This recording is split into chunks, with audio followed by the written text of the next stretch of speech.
The gospel text of today is taken from the Gospel of Matthew chapter 21 verses 33 to 43 and verses 45 to 46. In these verses, Jesus tells a parable. And the root of the parable is, the main point of the parable is that whatever has been given to us has been given in trust. And we must realize this. He speaks about a man who had a vineyard, who leased it out to tenants so that they could till that vineyard. And the tenants took charge of the vineyard and began to make produce on it. Because of the agreement that had been made in advance, the owner sends his servants to collect his share of the produce. However, the tenants will not listen. The tenants will not give. The tenants begin to act as if they own the vineyard. And they beat the tenants. They throw the tenants out. They even kill those servants.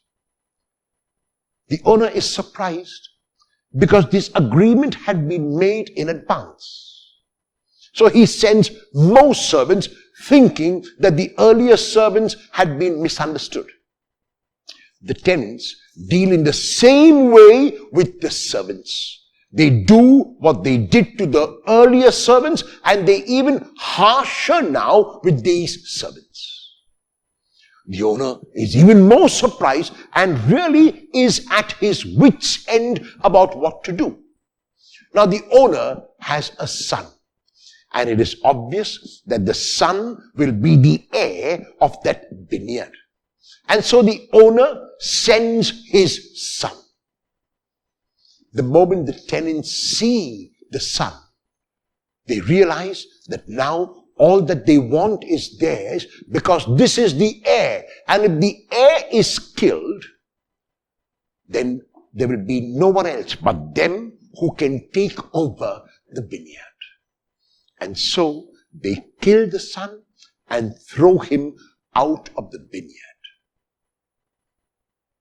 The reference is very clearly to the prophets who had been sent by God and who were treated shamefully.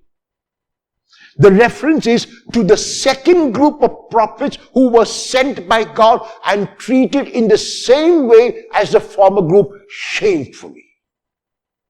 And then in the fullness of time, God was at his wit's end and did not know what to do. But God had a son. And God sent his son.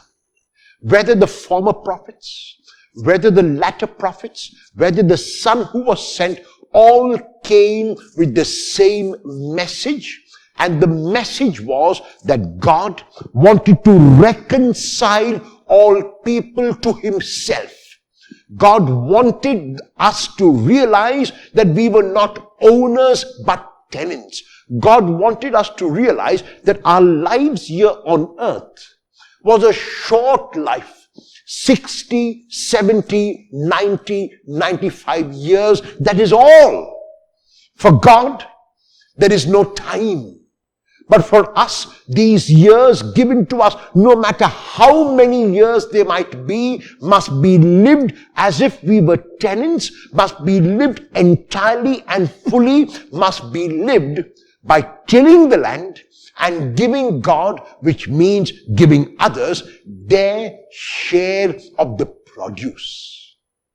However, as tenants in the parable of today, as those who have gone before us, we behave in the same manner.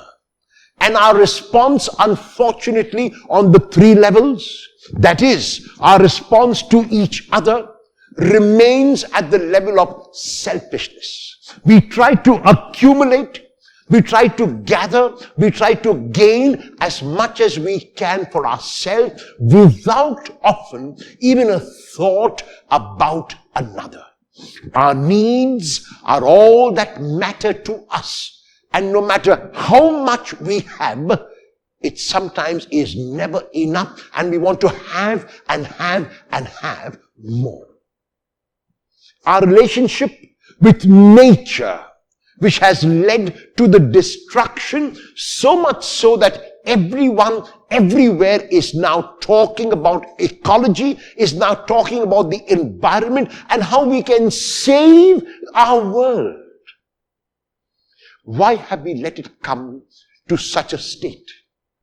We have let it come to such a state because of the selfishness of a few. When we cut trees, when we waste water, when we waste other natural resources which the Lord in His generosity has given us as tenants, then we are behaving like the tenants of the parable and not giving to God His produce. And the third, the consequence therefore, is our relationship with God. We have been such that we are not able to relate with God as we ought to. We like to hide from God. We think that God is waiting to punish us. We think that God is waiting to take us to task. Our relationship with God will obviously be warped because of the fact that our relationship with each other and our relationship with this world given to us in trust is warped. Will you better your relationship with another in one way today? Will you better your relationship with the world in one way today, so that your relationship with God can also be better?